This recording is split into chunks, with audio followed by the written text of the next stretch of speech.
agbọ́nrin ká máa fi ọlá nǹkan kan béèrè nǹkan lọ́wọ́ Ọlọ́run. ẹ wo nǹkan ẹ jẹ́ mádìsì kan wá láàrin yẹn ká kó ń bẹ̀ torí pé bẹ̀ gan kan mò ń lọ lónìí. Kabisora TV, subscribe to my YouTube channel. You go enjoy it. Ìta gbọ́dọ̀ ṣe útúbà lórí ẹ̀ tí útúbà yẹn gbọ́dọ̀ tó 5 ni kó tó lè yé wa torí pé nǹkan yẹn pọ̀ gan-an lẹ̀ Yorùbá yìí.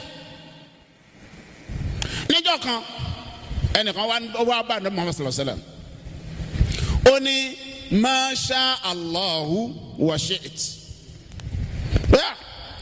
Òun ń fẹ́ kọ́lọ́hún ṣe nǹkan kan fóun ṣùgbọ́n òun mọ̀ pé tí wà nábì náà bá ti fẹ́ Ọlọ́run ọbọ̀ ń fẹ́. Ànábì ní aja'altani lillahi niddan, ṣé o sọ èmi àtọlọ́run dẹgbẹ́ ni? Ṣé o sọ èmi àtọlọ́run dẹgbẹ́ ni?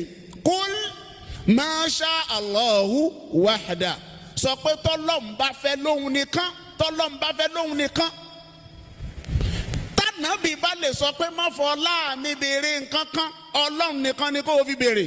Ó wá sọ pé Ọlọ́run wọlá bàbá wa ìmáàmù àgbà fún gbogbo ilẹ̀ Ògbómọ̀ṣọ́ ọ̀tanra rẹ̀.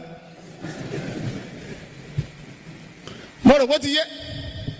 Wọlá Musa wọlá Isa wọlá ànábì tó fi ìfẹ́ kó wá jọ. Ànábì sọ pé má wí bẹ́ẹ̀. Ibẹ̀ kọ́ mo ń lọ lónìí. Ẹ̀dìmú ọ̀rọ̀ ń bọ̀ lórí ẹ̀.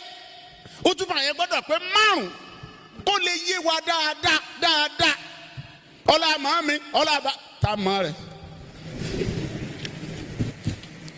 Mọ́ rẹ̀ kọ́. Ọlọ́mọ sẹ́ dúró tì wá.